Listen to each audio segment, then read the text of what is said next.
सत्य का पवित्र शास्त्र अप्रैल दिनांक 9। हे यहोवा, तूने तो देखा है, चुप ना रह। हे प्रभु, मुझसे दूर ना रह। भजन संहिता 35 का 22 पद। हे यहोवा, चुप ना रह। अनेक भक्त जनों और संतों और भविष्यवक्ताओं ने इस बात को अपने परमेश्वर यहोवा से प्रार्थना में अवश्य कभी न कभी कहा होगा, विशेष करके उस समय में जब वह कठिन परिस्थितियों के द्वारा सत्ता और विरोध और उपद्रव सहित बहुत समय बीत गया होगा।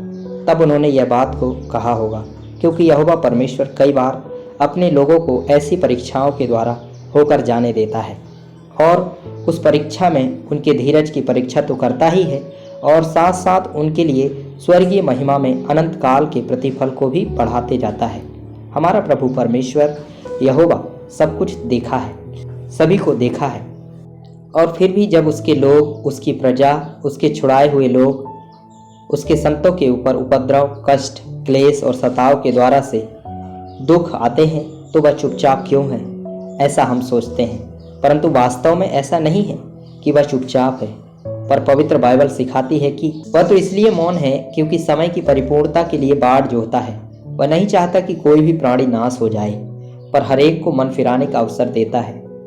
और एक कारण यह है कि समय से पहले हमारा परमेश्वर किसी का कभी भी न्याय नहीं करता है, इसलिए उसका मौन रहना, उसकी चुप्पी कई बार हमारे लिए दुखदायक या कष्टदायक हो जाता है।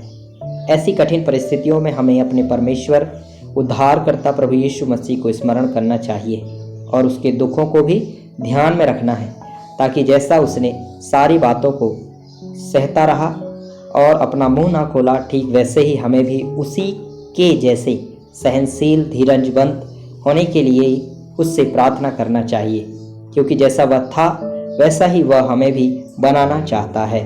और यही कारण है कि आज भी परमेश्वर के लोगों को ऐसे अनेक दुखदायक परिस्थितियों का सामना करना पड़ता है।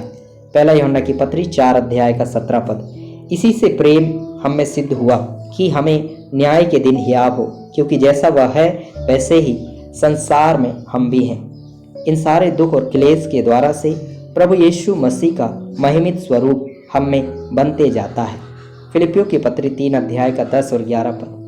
और मैं उसको और उसकी मृत्युंजय की सामर्थ्य को और उसके साथ दुखों में सहभागी होने के मर्म को जानूं और उसकी मृत्यु की समानता को प्राप्त करूं, ताकि मैं किसी भी रीति से मरे हुओं में से जी उठने के पद तक पहुंचूं।